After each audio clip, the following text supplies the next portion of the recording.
فاعوذ باللہ من شرور انفسنا ومن سیئات اعمالنا من یهد اللہ فلا مضل له ومن یضلل فلا هادی له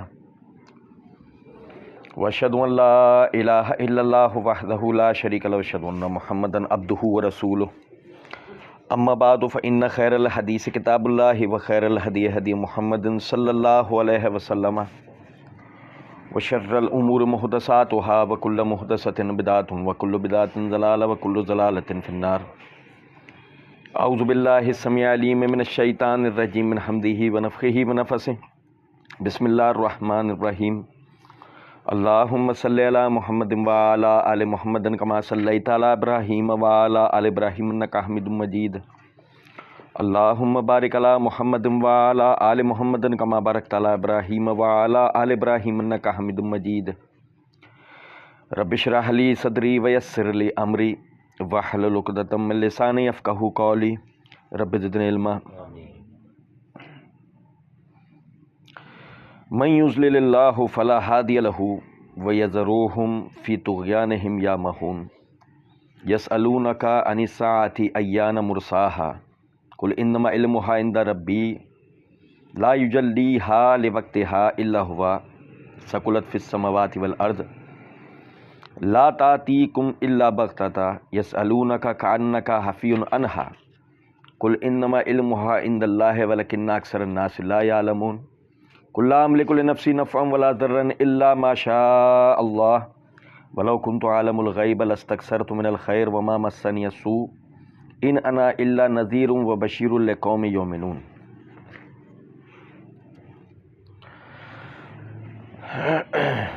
اللہ رب العزت کے فضل و کرم سے آیت نمبر 185 تک پچھلے درس میں ہم نے پڑھا تھا۔ آیت نمبر 186 سے آیت نمبر 188 تک آپ بھائیوں کے سامنے پڑھا ہے۔ ہم پڑھ رہے تھے کہ اللہ رب العزت نے مشرکین جو تھے انہیں مخاطب کر کے فرمایا اولم ینظروا فی ملکوت السماوات والارض وما خلق اللہ من شیء، کیا انہوں نے آسمان اور زمین میں غور و فکر نہیں کیا اور جو کچھ بھی اللہ رب العزت نے تخلیق کیا ہے کہ یہ غور و فکر کرنا انہیں اللہ رب العزت پر ایمان لانے پر مجبور کر دیتا۔ اللہ رب العزت نے جیسے کہ ہم نے پڑھا تھا دو طرح سے جو نا توجہ دلائی۔ پہلی توجہ یہ تھی کہ اللہ رب العزت نے نظائر قدرت کی طرف توجہ کرنا، یعنی کہ بندوں کو اس طرف حکم دیا کہ نظائر قدرت کی طرف توجہ کریں، اور ظاہر ہے کہ اسی سے ہدایت تو نہیں مل سکنی تھی سوائے اس کے کہ ہادی کی معرفت ہو سکتی تھی، تو ہدایت کے لیے قرآن نازل کیا۔ اب اللہ رب العزت نے فرمایا فَبِأَيِّ حَدِيثٍ بَعْدَهُ يُؤْمِنُونَ، جیسے کہ پچھلے درس میں ہم نے پڑھا تھا کہ اس حدیث کے بعد، یعنی اللہ کی بات کے بعد اور کس چیز پہ ایمان لے کر آئیں گے۔ مَن یضلل اللہ فلا ہادی لہ ویذروہم فی طغیانہم یعمہون، جس کو اللہ گمراہ کر دے تو اس کا کوئی ہدایت دینے والا نہیں پائے گا، اور وہ انہیں ان کی سرکشی میں ہی چھوڑ دیتا ہے۔ ہم نے آیت نمبر 178 میں اس حوالے سے تفصیل پڑھی تھی، صرف ایک نقطے کی طرف بس اشارہ دے رہا ہوں۔ ہمیں جو نا اللہ تعالیٰ سے ڈرتے رہنا چاہیے۔ آپ کو پتہ ہے ہم ہر فرض نماز کے اندر دعا کرتے ہیں اہدنا الصراط المستقیم صراط الذین انعمت علیہم، اے اللہ میں سیدھے رستے پر چلائیے۔ اب سوچیں ذرا اس بات کو، تو نماز پڑھ رہا ہے تو یہ نماز میں اللہ کا قرآن پڑھ رہا ہے تو ہدایت پر نہیں ہے، لیکن یہاں یہ سمجھیں ذرا اس بات کو، ہم ہدایت پر اللہ کے حکم سے ہوتے ہیں، وہ جب تک چاہے ہمیں ہدایت پر رکھتا ہے، وہ چاہے تو ہمیں گمراہ کرتا ہے، جس کا مطلب یہ ہوتا ہے کہ اگر ہم ہدایت پر ہیں اس پر اللہ کا شکر کرنا چاہیے اور اس سے مزید توفیق کا، ہدایت کا سوال کرنا چاہیے۔ اب ہدایت کا سوال کر تو لیں، مانگے کون سی ہدایت؟ کون سے لوگ ہیں کہ جن پر اللہ کی طرف سے ہدایت ہوئی، انہوں نے اس پہ عمل کر کے دکھایا، تو ساتھ کہتے ہیں اہدنا الصراط المستقیم صراط الذین انعمت علیہم، اے اللہ ان کے رستے پر چلائیے جن پر آپ نے انعام کیا، یعنی صحابہ کرام رضوان اللہ علیہم اجمعین۔ تو سوچے ذرا اس بات کو کہ اگر اللہ گمراہ کر دے، جیسے کہ وہ اس پہ قادر ہے، وہ خود کہتا ہے یضل بہ کثیرا ویہدی بہ کثیرا وما یضل بہ الا الفاسقین، ہم بہت سو کو اس قرآن کے ذریعے، اس دین کے ذریعے گمراہ کر دیتے ہیں، بہت سو کو ہدایت پہ لے کے آتے ہیں، مگر گمراہ صرف فاسقوں کو کرتے ہیں، نافرمانوں کو۔ نافرمانی مستقل کرتے رہنا، ہمیں یہ ڈرنا چاہیے اس بات سے کہ مستقل جو اللہ رب العزت کی نافرمانی کر رہے ہیں، کہیں ایسا تو نہیں ہے کہ اللہ رب العزت ہمیں گمراہ کر دے، کیونکہ اس نے یہ کہہ دیا ساتھ ہی وَيَذْرُوهُمْ فِي طُغْيَانِهِمْ يَعْمَهُونَ، ہم چھوڑ دیں گے اسی سرکشی میں ان کو جس میں وہ پڑے ہوئے ہیں۔ اور اس کو ہم نے مزید آیت نمبر 183 میں ایسے پڑھا تھا وَأُمْلِي لَهُمْ، انہیں ڈھیل دیں گے، انہیں، اور یہ بڑی خطرناک کیفیت ہوتی ہے۔ اِنَّ کَیدی متین، بے شک ہماری جو تدبیر ہے نا وہ بڑی پختہ ہوتی ہے۔ سَنَسْتَدْرِجُهُمْ فِي حَيْثُ لَا يَعْلَمُونَ، آہستہ آہستہ کر کے ہم انہیں پکڑیں گے کہ انہیں علم بھی نہ ہو سکے گا۔ تو یہ ایک ایسی بات ہے، ہم نے پچھلے درسوں میں اسی کو پڑھتے ہوئے آ رہے ہیں، یہ ایسی باتیں ہمیں ڈرنا چاہیے اللہ رب العزت، ہر وقت اللہ سے عافیت کا سوال کرنا چاہیے، ہر وقت ہدایت کا سوال کرنا چاہیے۔ 5 ٹائم تو نماز میں کرتے ہی ہیں۔ ہمارے بہت سارے وہ ایرانی فقہ کے ماننے والے جو نا، ایرانی جو ہے وہ جسے کہتے ہیں منطقوں کا ماننے والے، وہ کہتے ہیں اہدنا صراط المستقیم کے معنی ہیں اے اللہ ہمیں صراط مستقیم پر قائم رکھ، کیونکہ صراط مستقیم پر تو آپ ہو۔ ہم کہتے ہیں نہیں، صراط مستقیم پہ اللہ نے ہمیں رکھا ہوا ہے، جو اللہ نے ہمیں بتایا ہے، جو اللہ نے جس طرح پڑھنے کے لیے کہا ہے، ہم نے اسی طریقے سے ماننا ہے، اسی طریقے سے پڑھنا ہے، اسی طریقے سے اس پہ عقیدہ رکھنا ہے۔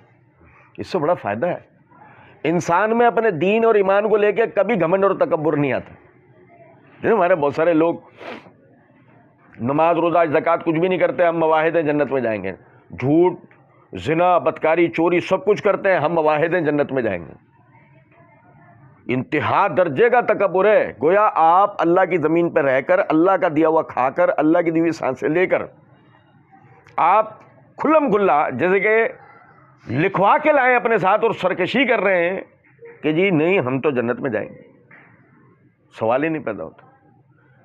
آپ تو پہلے دن جب جنت میں بھیجے گئے، وہ ذرا سی غلطی جس کا تعلق اصلاً عقیدے سے نہیں تھا، بنیادی طور اس کی وجہ سے جنت سے بے دخل ہو گئے تھے، اور اب تو معاملہ عقیدے کا ہے، اب تو معاملہ عقیدے کا ہے، اور عقیدے کا خرابی والا آدمی سوال ہی نہیں پیدا ہو سکتا جنت میں داخل ہو۔ فرمایا یسألونک عن الساعۃ ایان مرساہا قل انما علمها عند ربی لا یجلیہا لوقتہا الا ہوا۔ یہاں سے جو ہم اب یہ 2 آیتیں پڑھیں گے، اس کی ایک تمہید ہے، اور اس سے متعلقہ 3 مسائل ہیں علیحدہ علیحدہ، جس کو ہم سمجھیں گے۔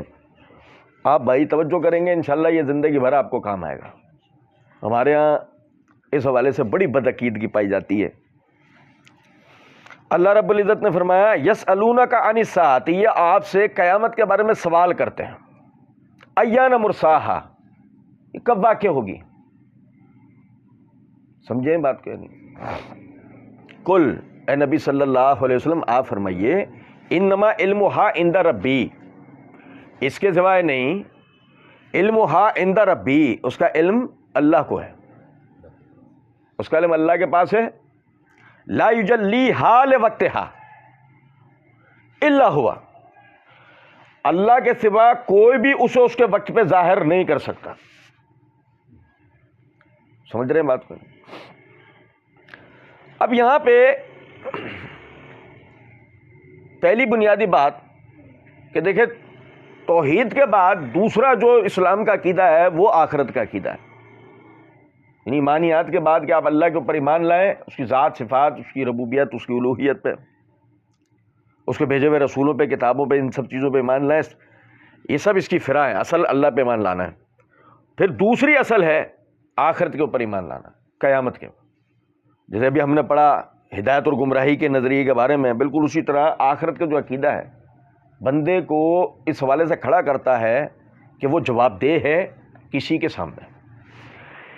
دیکھیں کئی مرتبہ پہلے بھی ہم نے اس بات کو سمجھا ہے، کائنات کا پورا نظام اس یعنی نظریے کے اوپر کھڑا ہوا ہے کہ انسان کسی کو جواب دے۔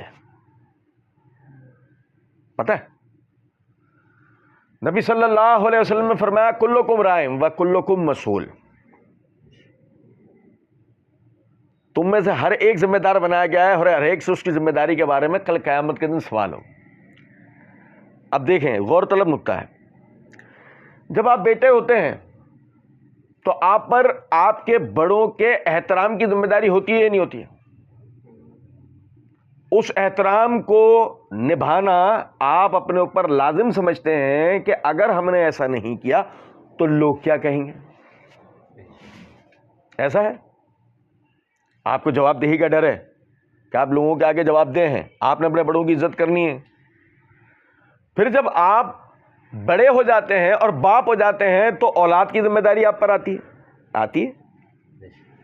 اب آپ اپنی اولاد کی اچھی تربیت کی کوشش کرتے ہیں کہ آپ کو یہ ڈر ہوتا ہے کہ اگر کوئی تربیت میں کمی رہ گئی، کوئی اس میں خرابی ہو گئی تو لوگ کیا کہیں گے، میں لوگوں کو کیا جواب دوں گا۔ ایسی آپ تعلیم حاصل کرتے ہیں، ایسے ہی نا بھائی، آپ تعلیم حاصل کرتے ہیں اور آخرکار آپ کی تعلیم کا نتیجہ ہوتا ہے، اس نتیجے کو لے کر آپ پریشان ہو رہے ہوتے ہیں کہ اگر میں اچھے نمبر نہیں لے کے آیا تو گھر میں کس منہ سے جاؤں گا، آگے میں کلاسز میں کیسے پہنچوں گا۔ دیکھ لو، تعلیم کو لے کر بھی آپ کو جواب دہی کا ڈر ہے۔ آپ کام کرتے ہیں، کسی فیکٹری کے اندر جاب کر رہے ہیں، کسی ادارے، کسی فرم میں، کسی گورنمنٹ کے ادارے میں، چاہے وہ اعلیٰ سے اعلیٰ ادارہ ہو یا ادنا سے ادنا ادارہ ہو، بھائی میرے توجہ کیجیے گا، آپ کو اپنے سپیریئرز کو جواب دینا ہوتا ہے۔ آپ کو ڈر ہوتا ہے، آپ اپنے کام کو بہتر سے بہتر کرنے کی کوشش کرتے ہیں کہ آپ اپنے سپیریئرز کے سامنے یعنی کہ اپنے آپ کو صحیح ثابت کر سکتے ہوں، ورنہ آپ جاب سے نکلتے جائیں گے۔ اور سب چھوڑیں، آپ کو جو بدلہ ملے گا آپ کے کام کا ملے گا نا، 30 دن بعد تنخواہ جو ملے گی آپ کو آپ کے کام کی ملے گی نا۔ اگر آپ نے اپنا کام ہی صحیح طریقے سے نہیں کیا ہوگا تو آپ کو تنخواہ ملے گی یا آپ کو ادارے سے ہی باہر نکال دیا جائے گا، بھائی میرے۔ تو یہ جو آخرت کا عقیدہ ہے یہ انسان کو عمل کے لیے کھڑا کرتا ہے اس بات کے اوپر وہ اللہ کے آگے جواب دہ ہے۔ جو کچھ وہ دنیا میں کر رہا ہے نا، جو کچھ اللہ نے اسے دیا، ایک کونسلر کو اللہ رب العزت نے، ایک میئر کو، یعنی کہ گورنمنٹ نے جو ہے وہ پیسے دیے علاقے کے کاموں کو کروانے کے حوالے سے۔ اب ذرا سمجھنے وہ سارا مال اگر کھا جائے تو دوسری مرتبہ میں یہی بات ہے کہ اس کو وہ پیسہ نہیں ملے گا۔ ایسے ہی ہے نا، اللہ رب العزت نے ہمیں زندگی دی، یہ ساری نعمتیں دیں، کس لیے؟ وما خلقت الجن والانس الا لیعبدون، ہم نے جنات اور انسانوں کو اپنی عبادت کے لیے پیدا کیا ہے، دوبارہ زندگی نہیں ملے گی۔ ایک دفعہ دنیا کی زندگی مل گئی، اس کے اندر نیک اعمال کر لیے تو ٹھیک ہے، نہیں تو اس کا صلہ پائیں گے، برے اعمال کیے ہیں تو اس کا صلہ پائیں گے۔ نتیجہ یہ ملے گا، نیک اعمال کے نتیجے میں آپ اپنی ابدی وراثت جنت میں بھیج دیے جائیں گے، اس کے ناز و نعام کے اندر رہیں گے۔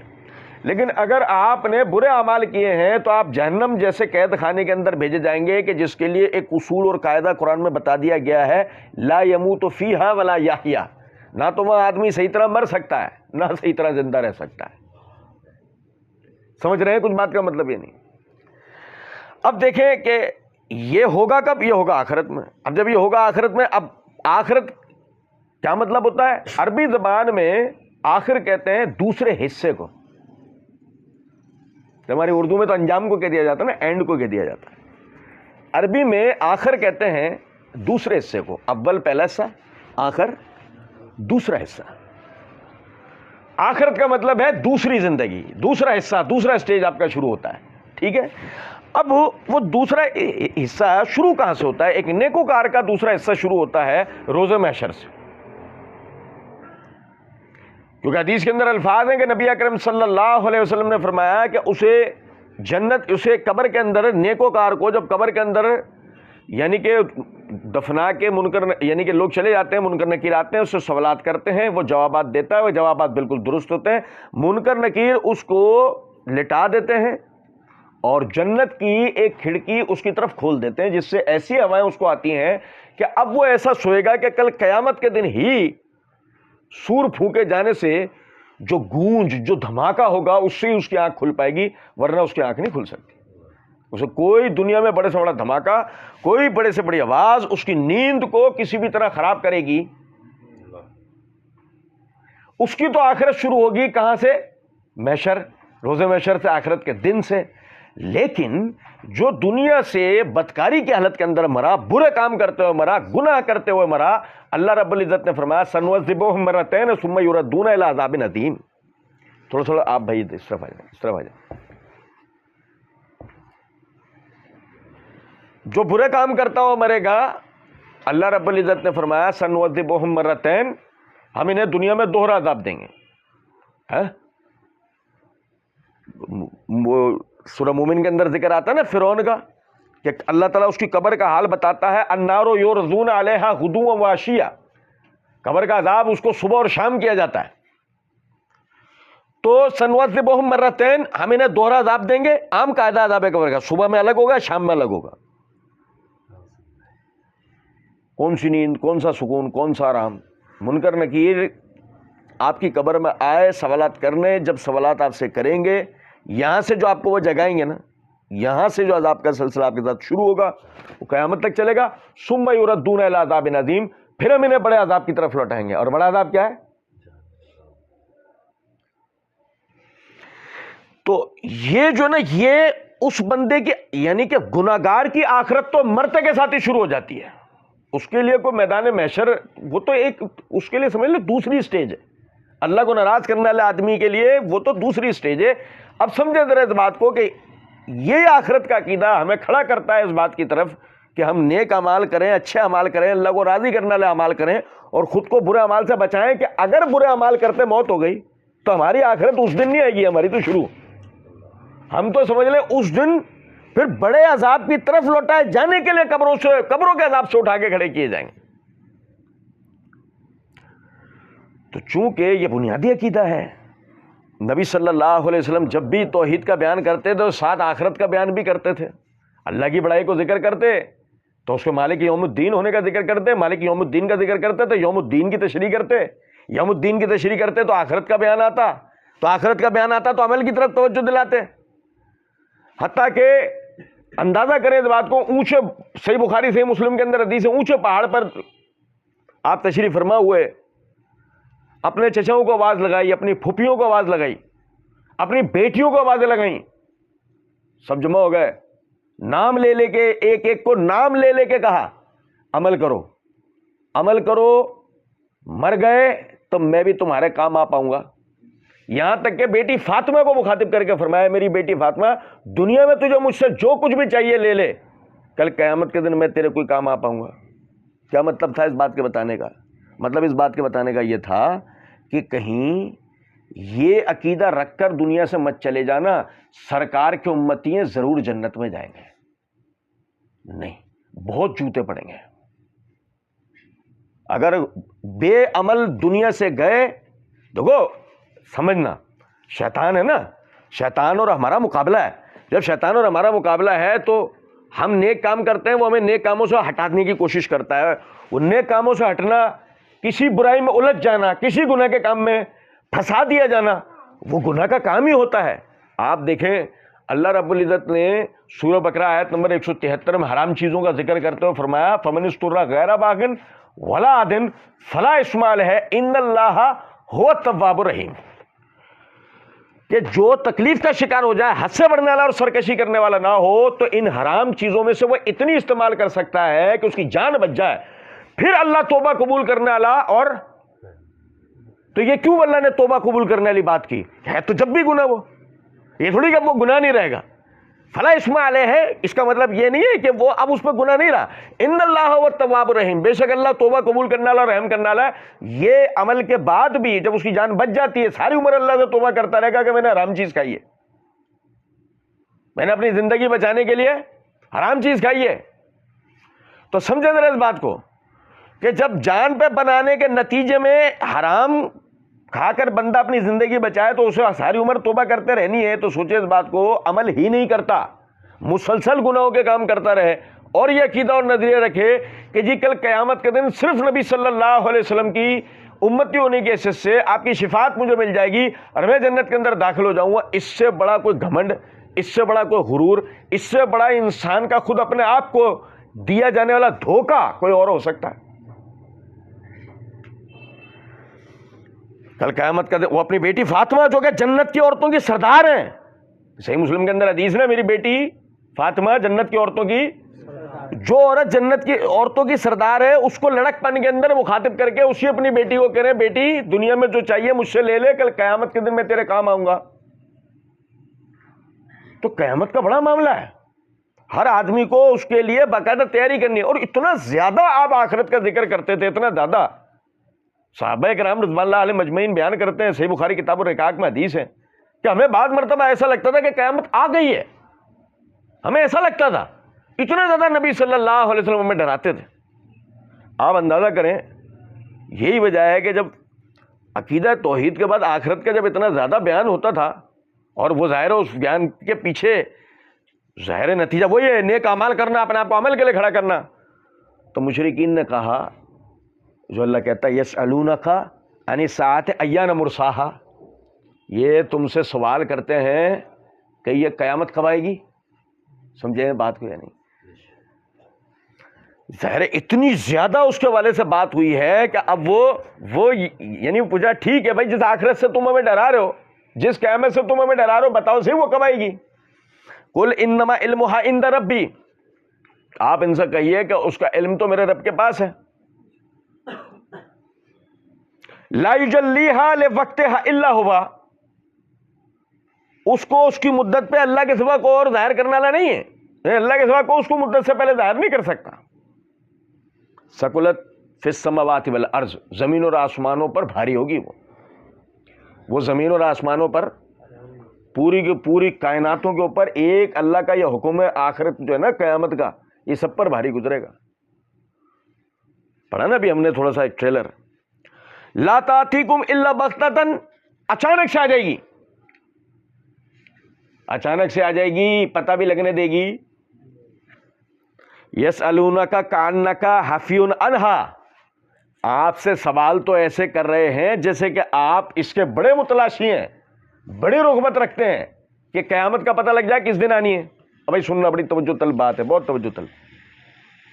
حافظ ابن کثیر رحمۃ اللہ علیہ تفسیر میں روایت لے کر آئے کہ مشرکین، یہ قریش والے، نبی صلی اللہ علیہ وسلم پر آ کے کہنے لگا ہمارے تو تم رشتہ دار ہو نا، ہمیں ہی بتا دو کب آئے گی۔ نہیں سمجھو بھائی، ہمارے تو تم رشتہ دار، گویا کیا تاثر دے رہے ہیں کہ تمہیں پتہ ہے تم بتا نہیں رہے ہو، تمہیں پتہ ہے مگر تم بتا نہیں رہے، بتا دو ہم تو تمہارے رشتہ دار ہیں۔ یسألونک کأنک حفی عنہا، آپ سے سوال تو ایسے کر رہے ہیں جیسے آپ اس کے بڑے متلاشی ہیں۔ قل انما علمھا عند اللہ ولکن اکثر الناس لا یعلمون، دیکھو پھر دوہرا کے ایک دفعہ یہ بات کی گئی، انما علمھا عند اللہ، آخرت کا علم صرف اور صرف اللہ رب العزت کے پاس ہے، ولکن اکثر الناس لا یعلمون، اور لیکن اکثر لوگ علم رکھتے ہیں۔ سمجھے ذرا دیکھیں، اگر مثال کے طور پہ آپ کو بتا دیا جائے کہ قیامت منگل والے دن آنی ہے، بھائی میرے، اگر ہمیں یہ بتا دیا جائے، آپ کو یاد ہے آج سے کوئی 3-4 سال پہلے، بلکہ شاید اس سے عرصہ بھی پہلے، شاید ایک افواہ اڑی تھی کہ 25 رمضان یا پتہ نہیں وہ کون سے اس میں آخرت آ جائے گی، قیامت آ جائے گی، ایسے ایسے ہوگا، یہ دن ہوگا، یہ تاریخ ہوگی، قیامت آ جائے گی۔ لوگ بڑی اس کے والے سے وہ توبہیں کر رہے تھے، اور بڑا لوگوں نے بڑے معاملات کر لیے تھے۔ مجھے یاد ہے اچھی طریقے سے، میرے ایک بھائی کے اوپر پیسے تھے 2012 میں، جزاک اللہ۔ تو ایک بھائی نے نا مجھے کال کر کے کہنے لگے کہ وہ پیسے آپ کے ہیں یار، 10-12 دن بچے ہیں، میرے تو حالات ایسے نہیں ہیں، معاف کر دو یار مجھے، کل قیامت کے دن پکڑ مت لینا۔ اور نہیں سمجھے کچھ بات کو۔ دیکھو یہ ہے کہ جب یہ پتہ لگا بھائی منگل والے دن، مثال کے طور پہ قیامت آنے والی ہے، اب آج سب حاجی صاحب بن کے گھوم رہے ہوں گے، ایسی مطلب ہر فرعون صفت آدمی، اور ہر ظالم، جابر، مشرک، کافر، بدعتی، فاسق، فاجر، ہر قسم کا آدمی کیسا ہو جائے گا؟ نیکوکار، مسجدیں فل ہو گئیں، ایسی۔ یہی وجہ ہے کہ اللہ رب العزت نے قیامت کو کسی پہ ظاہر کیا، مطلب عذاب سے ڈر کے نہیں، اللہ سے ڈر کے، عذاب سے ڈر کے نہیں، اللہ کے بندے بن گئے۔ قیامت سے ڈر کے نہیں، حقیقت میں بندگی نبھا کے عمل کر کے دکھاؤ نا. یہ تو بنی اسرائیل کے ساتھ بھی ہو گیا تھا کہ پہاڑ ان کے اوپر معلق ہو گیا اور انہیں کہا گیا کہ اب کتاب کو تھامو، انہوں نے کن اکھیوں سے کتاب کو پکڑ لیا. اگر ایسے کسی کا ایمان معتبر ہو جائے اور ایسے کسی کا عمل عند اللہ قبول ہو جائے تو پھر تو لازمی بات ہے قیامت کا ذکر بہت پہلے بتا دیا گیا ہوتا. اور پتہ ہے کیا، سب یہ تو منگل کی بات ہو رہی ہے نا. اگر پتہ لگے قیامت 10,000 سال بعد آئے گی، اب کیا ہوگا؟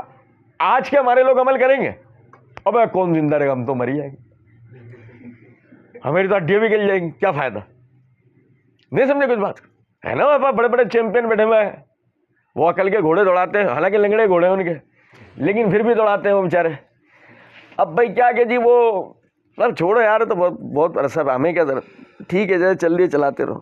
اسی لیے اللہ رب العزت نے اسے ظاہر ہی نہیں کیا. اب میں پھر اپنی بات دہراؤں گا کہ دیکھیں اصل جو آخرت ہے وہ تو نیکوکار لوگوں کے لیے ہے. میدان محشر کا ہونا، اس میں وہ عمل، وہ تو نیکوکار لوگوں کا معاملہ نہیں. گناہگار قسم کے لوگ ہیں، ان کا تو معاملہ یہ ہے کہ یہ آنکھیں بند ہوئیں اور یہ آخرت شروع. اب یہاں سے فرشتوں کا عذاب دینا جو شروع ہوگا، پھر وہ قبر کے معاملات کے بعد پھر آخرت میں وہ ان کو فرشتے مارتے مارتے ان کو میدان محشر میں جمع کریں گے.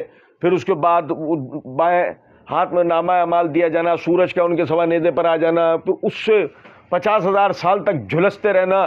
پھر اس کے بعد اس بیچ میں جو اعمال کی لائن لگی ہوئی ہے، تم بھی آ رہے ہو، تمہیں بھی تمہارے اعمال بتائے جا رہے ہیں، تمہارے اعضاء گواہی دے رہے ہیں، سب کے حساب کتاب چل رہے ہیں. پھر اس کے بعد وہ فرشتے ہانکتے ہانکتے گروپس کی شکل کے اندر انہیں لے آ کے جہنم میں دھکے دے دے کے آ رہے ہیں، پھینک کر آ رہے ہیں انہیں. پھر وہ جہنم میں عذاب کا سلسلہ شروع ہو رہا ہے، اور وہ جب تک اللہ چاہے گا جب تک ہوتا رہے گا. اب بعض کے لیے تو ہمیشگی کا ہے کہ ہمیشہ ہوتا رہے گا. اور نہیں سمجھے کچھ بات. اس لیے اللہ رب العزت نے اس کو ہم سے یعنی کہ اوجھل رکھا، ہم سے اس کو علیحدہ رکھا. اور آپ سمجھیں ذرا اس بات کو، بڑی غور طلب بات ہے کہ اللہ رب العزت نے فرمایا انما علمھا عند ربی، اس کے سوائے نہیں کہ اس کا علم تو یعنی اللہ رب العزت کے پاس ہے. اس سے ہر اس بندے کی نفی کر دی کہ جو یہ کہے کہ میں بتا سکتا ہوں کہ قیامت کب آئے گی.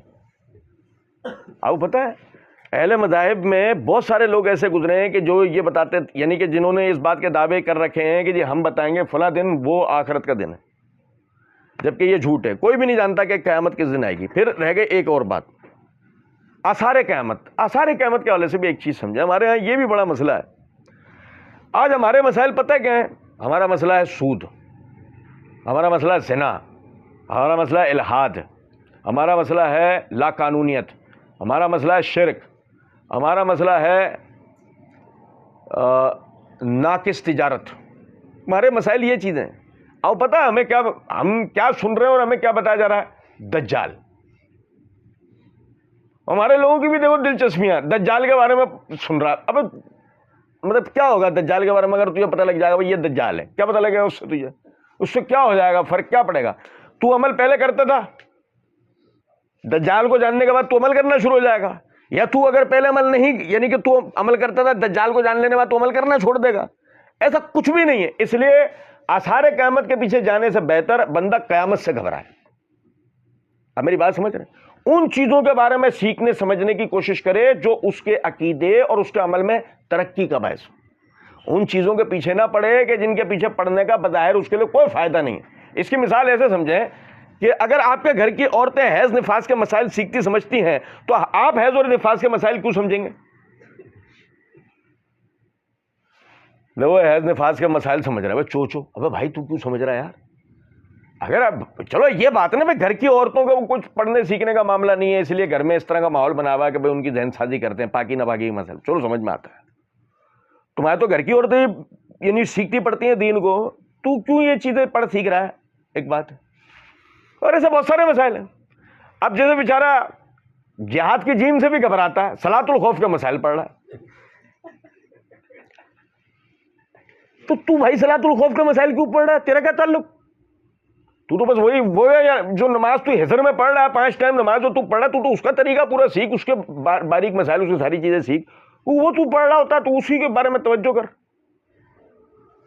عمر ماشاءاللہ ہے 14-15 سال، خاندان میں رواج ہے 28-29 سال میں شادی کا، نکاح کے مسائل سیکھ رہا ہے. بھائی کیوں سیکھ رہا ہے؟ بھائی تو نکاح کے مسائل آخری کے جب 6-7 مہینے بچے ہیں اس میں سیکھ لیو، ایک بات ہے. ابھی سیکھ رہا تو اچھا آج تک کسی نے طلاق کے مسائل سیکھے؟ وہ کوئی بھی نہیں سیکھ رہا طلاق کے مسائل، ایک بات ہے. چلو بہرحال عرض صرف اتنا کرنا تھا، آخرت کا نا خوف بندے کے دل، اللہ کے آگے جواب دہی کا ڈر بندے کے دل میں ہونا چاہیے. یاد رکھیں اس بات کو، قیامت کے آثار کی کوئی ضرورت نہیں ہے. میری آپ کی آنکھ بند ہوگی ہماری قیامت شروع، ہمیں کوئی آثار کی ضرورت نہیں ہے. سیدھا سیدھا ہے کہ مطلب اگر بدعمالیاں کی ہیں یہاں سے جو جوتے پڑنے شروع ہونے ہیں نا، وہ رہتی دنیا تک ہمیں قبر کا عذاب چلے گا.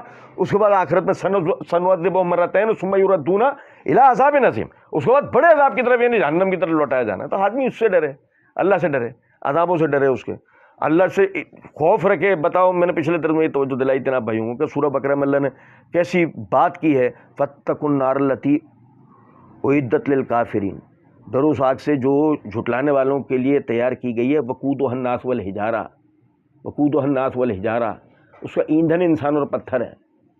اب پتہ لگا کہ سمجھے ذرا بات کو، ہم کہیں انہی لوگوں میں سے تو نہیں ہے جو بغیر کسی حساب کتاب صرف جہنم کو بھڑکانے کے لیے ہی جہنم میں پھینک دیے جائیں گے. پھینکو ان کو، تو ان کا کون سا حساب کتاب؟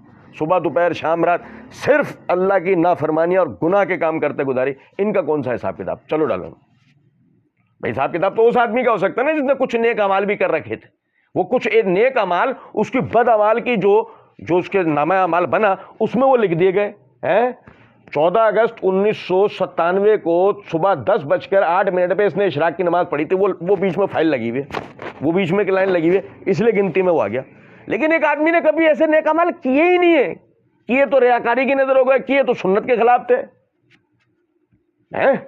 کیے تو بدعقیدگی کی حالت میں کیے، جو اللہ نے کہا ہبا منصورا، ہوا میں اڑا دیں گے ان اعمال کو.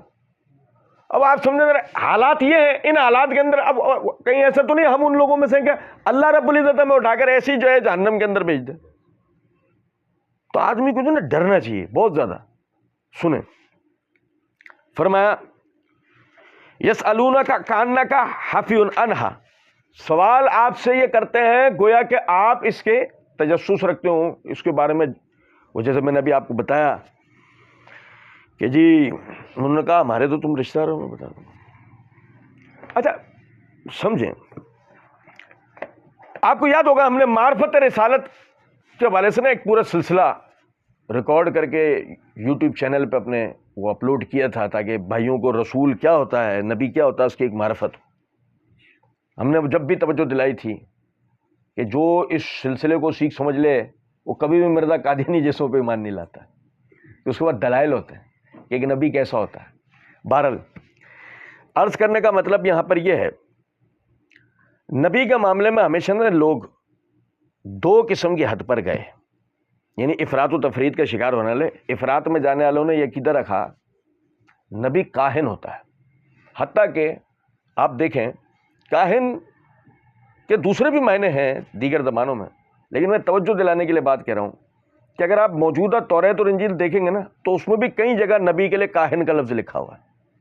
بہرحال وہ ایک دیگر بحث ہے، وہ ہو سکتا ہے میری کوئی مسٹیک بھی ہو کہ وہاں کاہن ان معنوں میں نہیں کسی اور معنوں میں ہو. لیکن میں ایک توجہ دلانے کے لیے بات کر رہا ہوں کہ یا تو یعنی یہ عقیدہ رکھا جاتا تھا کہ جی نبی وہ کیا ہوتا ہے، کیا ہوتا ہے نبی؟ کاہن. کاہن کون ہوتا ہے؟ سنیں ذرا اس بات کو. یہ میرے ہاتھ میں مصباح اللغات ہے، اس کے صفحہ نمبر 755 کے اوپر وہ لکھا ہوا ہے کہنا کہانتن و تکہنا و تکہنن و تکہنن لفلان. یہ پورا ایک مادہ ہے. کہنا کے لفظی معنی ہوتے ہیں غیب کی باتیں بتانا، اور کاہن کس کو کہتے ہیں؟ جو غیب دانی کا دعوے دار ہو. ہماری اردو میں اسے کہتے ہیں نجومی. اردو میں کیا کہتے ہیں؟ یعنی کہ نبوت کو لے کر ایک فریق اس طرف گیا کہ نبی کیا ہوتا ہے؟ کاہن. اور کاہن سے مراد جو کہ غیب دانی کا دعویٰ کرتا ہو کہ میں غیب کا علم جانتا ہوں، میں غیب کی خبریں دیتا ہوں. ٹھیک ہے. اسی طریقے سے آپ دیکھیں یہ مفردات القرآن امام راغب اصفہانی رحمۃ اللہ علیہ کی اس کی صفحہ نمبر 937 کے اوپر وہ کہتے ہیں الکاہن اس شخص کو کہتے ہیں جو تخمینے سے ماضی کے خفیہ واقعات کی خبر دیتا ہوں، یعنی اندازوں سے، اشارات سے، چیزوں سے وہ ماضی کے واقعات کی خبر دے، تو اسے وہ کیا کہتے ہیں؟ کاہن۔ اچھا دیکھیں، میں جو اصل نقطہ بتانا چاہ رہا تھا وہ یہ تھا، ایک یعنی ایکسٹریم یہ تھی کہ انہوں نے کہا نبی کیا ہوتا ہے؟ کاہن، یعنی غیب کی خبریں دینے والا۔ میں آپ کو دیکھو قرآن سے مثال دیتا ہوں۔ سورہ حاقہ کے اندر آیت نمبر 42 اور 43 میں اللہ رب العزت نے فرمایا وَلَا بِقَوْلِ کَاہِنٍ، قرآن کسی کاہن کا کلام نہیں ہے۔ وَلَا بِقَوْلِ کَاہِنٍ قَلِيلًا مَا تَذَكَّرُونَ تَنزِيلٌ مِّن رَبِّ الْعَالَمِينَ، قرآن کسی کاہن کا کلام نہیں ہے، تم لوگ غور بہت کم کرتے ہو، یہ تو تمام جہانوں کے پروردگار کا نازل کردہ ہے۔ نبی کے بارے میں کیا عقیدہ ہے کہ اگر یہ کہہ رہا ہے کہ میں نبی ہوں تو یہ مراد کون ہے؟ کاہن، مراد غیب کی خبریں دینے والا۔ اللہ کہہ رہا ہے وَلَا بِقَوْلِ کَاہِنٍ، یہ کسی کاہن کا کلام نہیں ہے، یہ اللہ رب العزت کا نازل کردہ ہے۔ اس کا مطلب کہ جو کلام کو بیان کر رہا ہے اسے لوگ کہہ رہے ہیں کہ یہ کاہن ہے، اور اللہ کہہ رہا ہے یہ کاہن کا کلام نہیں، اللہ کا نازل کردہ ہے، تو یہ کاہن نہیں ہے، یہ کاہن سمجھے میری بات کو نہیں؟ اچھا پھر دیکھیں، بڑی غور طلب بات ہے، اب یہ میرے ہاتھ میں زاد المعاد ہے، ابن القیم رحمۃ اللہ علیہ کی سیرت کے اوپر لکھی ہوئی بڑی عظیم الشان کتاب ہے۔ اس کی جلد نمبر 3 کے صفحہ نمبر 75 پر ایک واقعہ ہے، بڑا غور طلب ہے۔ زید بن ابی سلط مشہور منافق تھا مدینے میں، تو واقعہ یہ ہے کہ ایک مقام پر نبی صلی اللہ علیہ وسلم کی اونٹنی گم ہو گئی، اب اسے لوگ ڈھونڈ رہے، تو یہ زید بن ابی سلط جو نا کہنے لگا کہ محمد صلی اللہ علیہ وسلم کہتے ہیں کہ وہ نبی ہیں۔ سنو یار، محمد صلی اللہ علیہ وسلم کہتے ہیں کہ وہ نبی ہے، کہ جی ان پر آسمان سے خبریں نازل ہوتی ہیں، حالانکہ انہیں یہ بھی نہیں معلوم کہ ان کی اونٹنی کہاں ہے۔ سمجھے ہیں میری بات کیوں نہیں؟ نبوت کے بارے میں ایک عقیدہ کیا ہے کہ نبی کاہن ہوتا ہے، یعنی غیب دان، کہ جس کو ہر پوشیدہ چیز کا علم ہوتا ہے۔ بات سمجھ رہے ہیں؟ جبکہ نبی کاہن، یہ کون کہہ رہا ہے؟ یہ اللہ نے بتایا۔ ایک ایکسٹریم یہ ہے کہ نبی کاہن ہوتا ہے، دوسری ایکسٹریم یہ ہے کہ نبی جمیع مغیبات کا علم رکھتا ہے، یعنی جتنے بھی غیب کی باتیں ہوتی ہیں نا ان سب کا علم ایک نبی کو۔ اب وہ اسے کاہن تو نہیں کہہ رہے، ایسا عقیدہ رکھنے والا نبی کو کاہن تو نہیں کہہ رہا، لیکن یہ عقیدہ ہے اس کا کہ نبی کو جمیع مغیبات کا، تمام کے تمام غیب کی باتوں کا اسے علم ہوتا ہے۔ آج ہمارے پاس وقت زیادہ ہو گیا، اس کی ایک بہت بڑی تفصیل اگلے درس میں ہم پڑھنے والے ہیں کہ نبی عالم الغیب ہوتا ہے یا نہیں۔ صرف میرا بتانے کا مقصد اس بات سے یہ ہے آپ سمجھیں نبی عالم الغیب نہیں ہوتا، کیونکہ پڑھیں گے ہم انشاءاللہ تفصیل۔ اگر تھوڑی دیر کے لیے تسلیم کر لیا جائے کہ وہ نجومی ہے تو میرے جیسا آدمی کبھی بھی نبی کے اوپر ایمان لے کر نہیں آئے گا، کیونکہ اس کی باتیں اندازے کبھی بھی علم نہیں ہوتے، ٹھیک ہے؟ وہ مطلب اگر وہ کاہن ہے، نجومی ہے اور غیب دانی کا مدعی ہے تو سمجھیں ذرا اس بات کو کہ غیب دانی کا مدعی کوئی بھی آدمی جو ہے اس کے اوپر میں ایمان نہیں لے کے آؤں گا، کیونکہ اس کی باتیں یعنی کہ اس طرح نجومی کاہن اگر ہے تو وہ اس کے اندازے کے اوپر اس کی بات ہے۔ اور اگر مثال کے طور پہ وہ کہتا ہے کہ مجھے جمیع مغیبات کا علم ہے تو سمجھیں اس بات کو کہ جمیع مغیبات یعنی کہ جو ہو گئے، جو حالات ہو گئے اور جو حالات ہوں گے، ان کے درمیان میں جو کچھ پیدا ہوا اور فنا ہو گیا، جو کچھ موجود ہے یا ختم ہو گیا، یہ سب کا علم کیا ہے؟ یہ سب کا علم وہ کل علم غیب کہلاتا ہے۔